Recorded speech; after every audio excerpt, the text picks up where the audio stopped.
أعوذ بالله من الشيطان الرجيم بسم الله الرحمن الرحيم ومن أحسن قولا ممن دعا إلى الله وعمل صالحا وقال إنني من المسلمين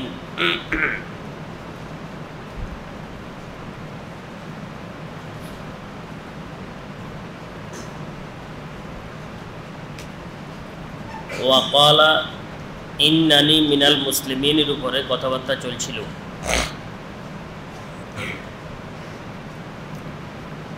যত রকমের রোগ আছে আমাদের ভিতরে, সব রোগগুলোর মধ্যে অহংকারের রোগ সবচেয়ে মারাত্মক। কিছু আছে শারীরিক রোগ, কিছু আছে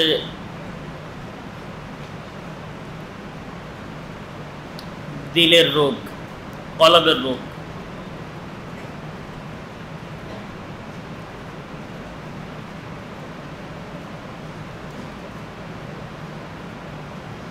দৈহিক বিষয়গুলো যেরকম অস্থায়ী,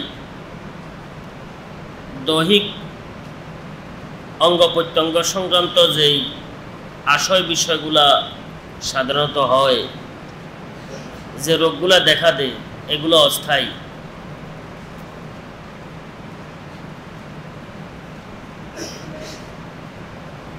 আমাদের এই দেহের খাঁচার মধ্যে একটা আরশি পাখি আছে, আরশি পাখি। এটাই পুরাপুরি স্থায়ী, সেটাকে রূহ বলা হয়। কুলির রূহু মিন আমরি রব্বি, বলে দেন যে রূহ আমার প্রভুর একটি মাত্র হুকুম। কুলির রূহু মিন আমরি রব্বি।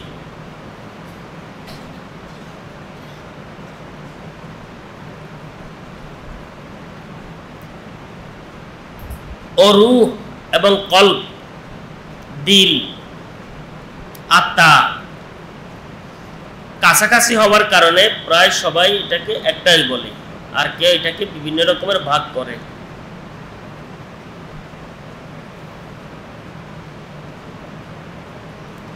এই রূহের রোগগুলা হচ্ছে মারাত্মক, শারীরিক রোগগুলা কিন্তু এত মারাত্মক নয়, উপস্থিত কষ্টদায়ক, অস্থায়ী। দুনিয়ার মধ্যে অস্থায়ী ধরনের কষ্ট পাওয়া যায়, এগুলো আবার গায়রে ইখতিয়ারি, অনিচ্ছাকৃতভাবে হয়।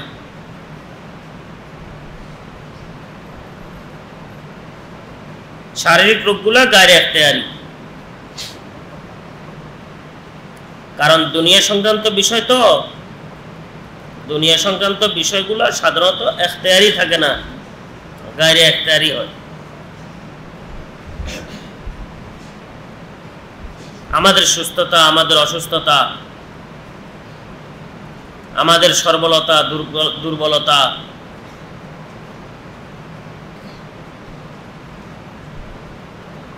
হায়াত লম্বা হওয়া, স্বল্প হওয়া, এগুলা সব গায়রে ইখতিয়ারি বিষয়, ইখতিয়ারি বিষয় নয়।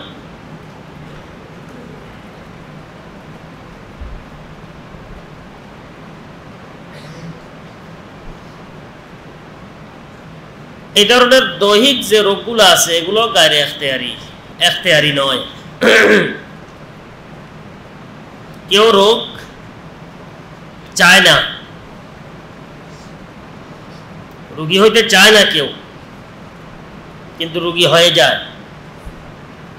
অসুস্থ হইতে কেউ চায় না, কিন্তু অসুস্থ হয়ে যায়, গায়রে ইখতিয়ারি।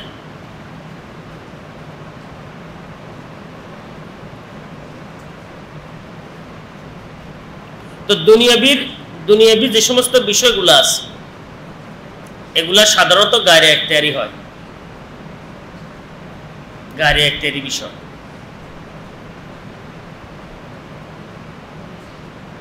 মা নাশাউ লিমান নুরিদ, আল্লাহ পাক যাকে যতটুকু ইচ্ছে করেন ততটুকু আল্লাহ পাক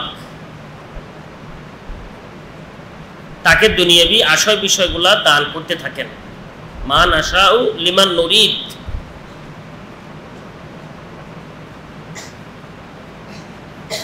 গরিব হওয়া ধনী হওয়া এটা ইচ্ছার উপরে নির্ভর নয়। দুনিয়ার মধ্যে এমন কোনো ব্যক্তি নেই যে গরিব হইতে চায়, কিন্তু সাধারণত দেখা যায় হাজারো চেষ্টা কষ্টের পরেও সে গরিব হিসাবে রইয়া গেছে। কত রকমের কোশিশ, কত রকমের চেষ্টা, এরপরেও করি। আর কেউ মাল দৌলত চায় না, কিন্তু মাল দৌলত তার উপরে আসি পড়ে। মাল দৌলত চায় না, কিন্তু তার পিছনে পিছনে মাল দৌলত দৌড়তে থাকে, এমনও হয়। হযরত হুজ্জাতুল ইসলাম কাসেম নানতবী রহমতুল্লাহ আলাইহি দারুল উলুম মাদ্রাসার প্রতিষ্ঠাতা হুজ্জাতুল ইসলাম কাসেম নানতবী রহমতুল্লাহ,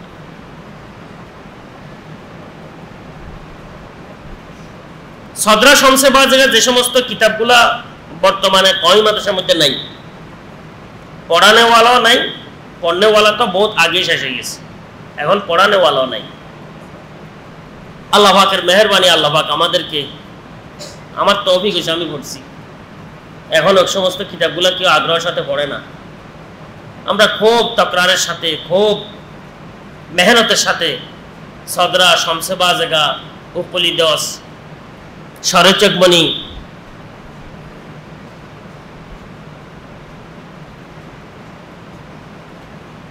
মোল্লা হাসান, এই সমস্ত কিতাবগুলা আলহামদুলিল্লাহ পড়ার তৌফিক হয়েছে। এখন তো তালিবে ইলম শুধু গুরগুর গুরগুর ফুরফুর ফুরফুর গুরগুর গুরগুর ফুরফুর ফুরফুর, কিসে পাইছে আল্লাহ পাকে জানে। এই লাইনে যত বেশি সময় দেয়া যায় তত বেশি তার ইলম এবং বুঝ ব্যবস্থা গাঢ় হয়। এটাকে ফনুনাতে আলিয়া বলে, ফনুনাতে আলিয়া। আমরা পড়ছি হযরত মরহুম মুহাদ্দিস সাহেব হুজুরের কাছে, মরহুম মুহাদ্দিস সাহেব বহুত মজার উস্তাদ।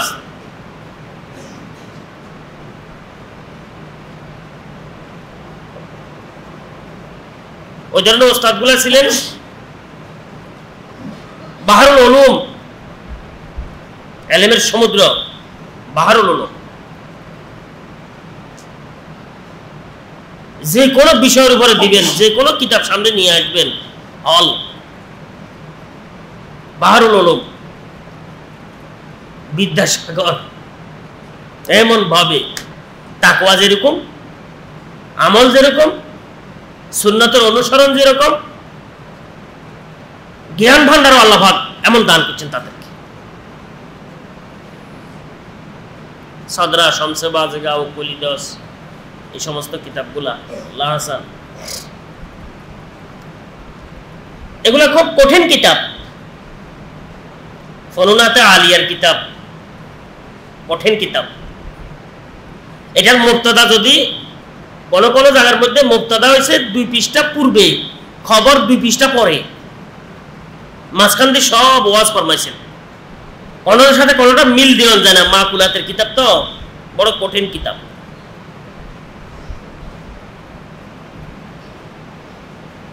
এখন তো ওই সমস্ত কিতাবগুলা পড়ানেওয়ালা নাই, পড়নেওয়ালা তো দূরের কথা, পড়ানেওয়ালাও নাই। জি ইস্তেদাদ উস্তাজ গুম সুদা গায়েব হয়ে গেছে, নাই। এই সদরা শমসে বাজেগার মতো কিতাব হযরত হুজ্জাতুল ইসলাম কাসেম নানতবী রহমতুল্লাহ আলাইহি সূরা ফাতিহার মতো মুখস্থ হচ্ছে, যেটা আকলে আসে না, বিবেকে আসে না। যারা সদরা সংসভা জায়গা দেখে নাই, এরা হয়তো চিন্তা করবে কিতাব একটা মুখস্থ করলো আর এত বড় কিতাব, আর এমন লেখা লিখছে কোনোখান থেকে ফাঁকা নাই, ওই আগলা জমানার কিতাব এগুলা লেখি ফুরাই বেলাইছে, এমন লেখা লিখছে, ছোট ছোট হরফ দিয়ে এমন লেখা লিখছে। আমি মাঝে মধ্যে চিন্তা করি আসলে সদরা শামসে বাজারের মতন কিতাব হযরত হুজ্জাতুল ইসলাম কাসেম নানতুবি রহমাতুল্লাহ আলাইহি, হযরত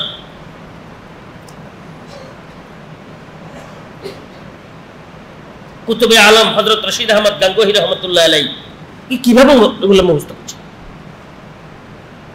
কিভাবে মুখস্থ করছে, এটা বুঝে আসার মতো কথা নয়। কিন্তু আল্লাহ পাক যাদেরকে দান করেন ইস্তেদাদ, যোগ্যতা, ওই বললাম যে সেটা গায়রে ইখতিয়ারি, আল্লাহ পাক দান করতেই থাকেন, দান করতেই থাকেন, এটা আল্লাহ পাকের ইচ্ছা।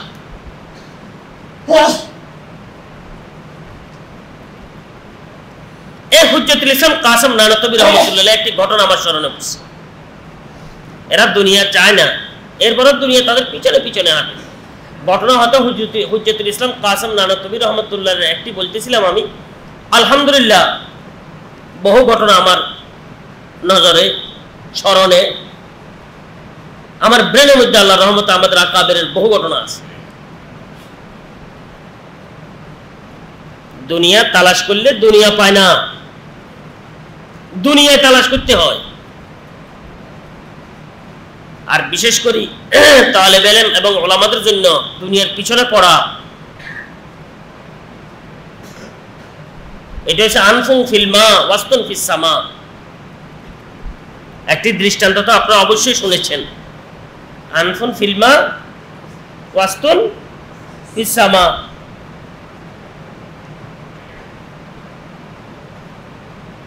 এই দৃষ্টান্ত আপনাদেরকে আমি কিভাবে বুঝাবো? সেটা হচ্ছে উপরের স্তরের মানুষ সে নিচের জিনিস চাইতেছে। শাহবাজ পাখি পচা গরু খাইতেছে, পচা গরু, মরা গরু। শাহবাজ পাখি তো আবার মুর্দার তো কখনো মরা তো খায় না, শাহবাজ পাখি এটা মরা কিভাবে খায়? दुशाही है बसेरा कर पहाड़ों की चट्टानों पर, नहीं तेरा नशीमन कसर सुल्तानी की गुंबद पर। दुशाही है बसेरा कर पहाड़ों की चट्टानों पर, नहीं तेरा नशीमन कसर सुल्तानी की गुंबद पर।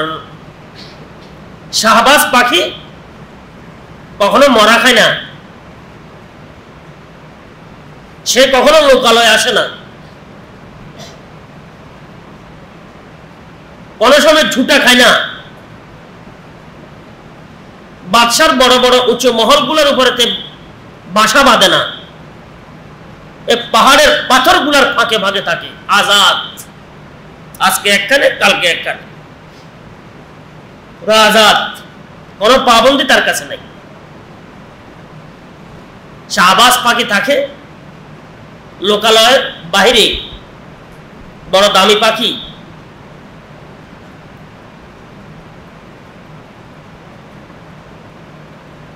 সে কখনো মরা খায় না, তাজা শিকার করিয়া খায়। সে বেদামি কম দামি পশু পাখি শিকার করে না, সে বড় উচ্চ মানের উচ্চ দামি পশু পাখি শিকার করে খায়। তার দৃষ্টি সব অংশগুলা খাবে না, দেহের বিশেষ অংশগুলা খাবে। শাহবাজ পাখি তু শাহি है बसेरा कर पहाड़ों की चट्टानों पर, नहीं तेरा नशीमन कसर सुल्तानी की गुंबद पर। আমরা তো আবার শাহবাজ পাখি। এখন শাহবাজ পাখি থাকে উপরে, নিচে আসে না, লোকালয়ে আসে না, তাজা খায়, বিশেষ অংশ খায়, পরিত্যক্ত জিনিস খায় না। এখন শাহবাজ পাখি যদি মরা গরুর পিছনে পড়ে যায়, তো শাহবাজ পাখির ঐতিহ্য বৈশিষ্ট্য কতটুকু বাকি রইল? কতটুকু বাকি থাকতে পারে? বাকি থাকার কথা নয়। বলার উদ্দেশ্য হইতেছে ওলামা এবং তলাবা এরা তো আসমানি পাখি, আসমানের সম্পদে এরা ধনী, আসমানি ইজ্জতে এরা দামি এবং মানি। এরা যদি দুনিয়ার পিছনে পড়ে তাহলে উপরের জিনিস তার মাথা বহুত নিচে চলে গেছে, তার কোমরের অংশটা উপরে উঠে গেছে, এটা উপরের জিনিস, নিচের দিকে আসে কি মাটি দেখাইতেছে। ওলামা এবং তলাবার শান, এরা সবসময় দুনিয়ার পিছনে পড়ে না, এদেরকে আল্লাহ পাক ইলমে ওয়াহি দান করছেন। এরা ইলমে ওয়াহি পাইয়া এরা শাহবাজ পাখি। এরা আব জমজম যখন পান করেছে,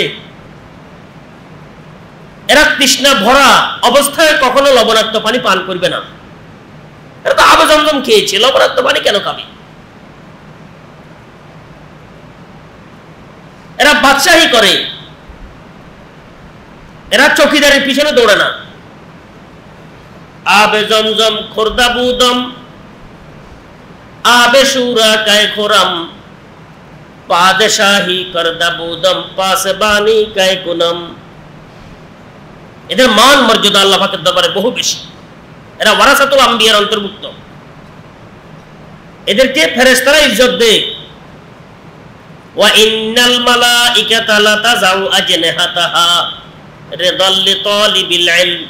তালিব ইলমের সম্মানার্থে, সঠিক তালিব ইলমের সম্মানার্থে, যাদের ইলম মোতাবেক আমল আছে, যারা ইলমে ওয়াহি অর্জনের জন্য সোচ্চার নিজের দিলকে প্রস্তুত করেছে, তাদের কথা বলা হয়েছে। ওয়া ইন্নাল মালাইকাতা লাতাযাউ আজনিহাতাহা রিদাল লিতালিবিল ইলম। ফেরেশতা, মালাইকা বা জম, ফেরেশতারা ডানা বিছাই দেয় তালিব ইলমদের সম্মানার্থে। তিরমিজি শরীফের এক রাওয়ায়াতে দেখা যায় তালিব ইলম মাটি দিয়ে হাঁটে না, বাস্তবে কিন্তু ফেরেশতার ডানার উপর দিয়ে হাঁটে। এত সম্মান তাদের, এত ইজ্জত তাদের। মান সালাকা তরিকান ইয়াতলুবু ফীহি ইলমান সালাকাল্লাহু বিহি তরিকাম মিন তুরুকিল জান্নাহ। তালিব ইলম যে চলাফেরা করতেছে, বাস্তবে কিন্তু বেহেশতের পথ অতিক্রম করতেছে। বাস মৃত্যু হলে মাত্র বেহেশতে, কারণ পুরো জিন্দেগি তো বেহেশতের পথে অতিক্রম করলো, মৃত্যু হলে মাত্র বেহেশত। ফাহুয়া শহীদ। এই শাহাদাতের মৃত্যু সে প্রাপ্ত হবে, শাহাদাতের মৃত্যুর সম্মানে সে ভূষিত হবে। তালিবে ইলম বলার উদ্দেশ্য হচ্ছে সমতা শেষ। হুজ্জাতুল ইসলাম কাসেম নানতবী রাহমাতুল্লাহ আলাইহির ঘটনা আমি আলোচনা করতেছিলাম। আমাদের আকাবির, আমাদের ওলামা, আমাদের আসাতেজা, আল্লাহ পাক ওনাদেরকে এত মনের ধনী বানাইছেন, এরা দুনিয়াবি কোন চিজের ফকির নয়। এরা বাদশাহ, বাদশাহ, এরা বাদশাহ।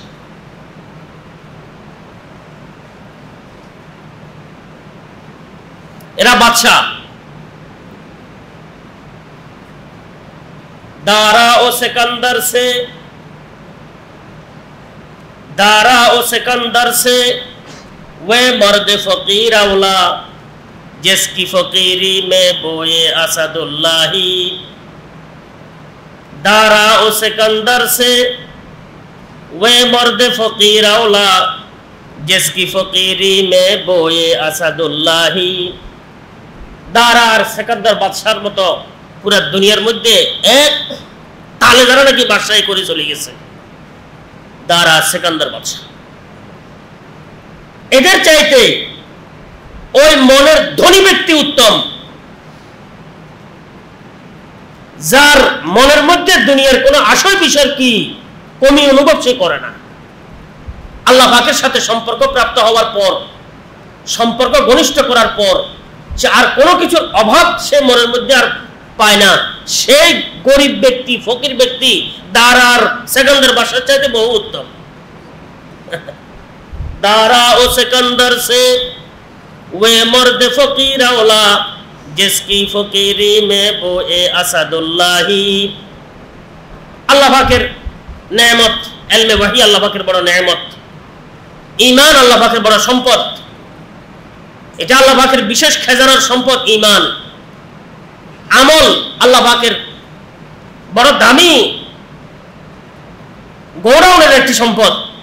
হুজুরে আকরাম সাল্লাল্লাহু আলাইহি ওয়াসাল্লামের মুহাব্বত আর তরিকা সুন্নাত এটা অতুল্য অমূল্য একটি সম্পদ। এগুলা প্রাপ্ত হওয়ার পর দুনিয়ার এই সমস্ত আশয় বিষয়ের দিকে তার কোনো দিল মন মানসিকতা যাইতে পারে না। গেলে সে আসলে বাস্তবে ইলম আমল ঈমান তাকওয়া তাহারাতের স্বাদ সে প্রাপ্ত হয় নাই। আল্লাহ পাক হুজ্জতুল ইসলাম কাসেম নানতুবি রাহমাতুল্লাহ আলাইহি সহ আমাদের যত আকাবির আছেন সবাইকে আল্লাহ পাক ঘরিকে রহমত করেন, ওনার দরাজাত বুলন্দ করেন। ঘটনা বলার পথে যায়, সময় শেষ হয়ে গেছে। আল্লাহ পাক বলার যে উদ্দেশ্য ছিল, বললে যে ফায়দা হইতো, এর চাইতে বেশি ফায়দা আমাদের দিলের মধ্যে আল্লাহ পাক দান করেন। ওয়ালা হাওলা ওয়ালা কুওয়াতা ইল্লা বিল্লাহ।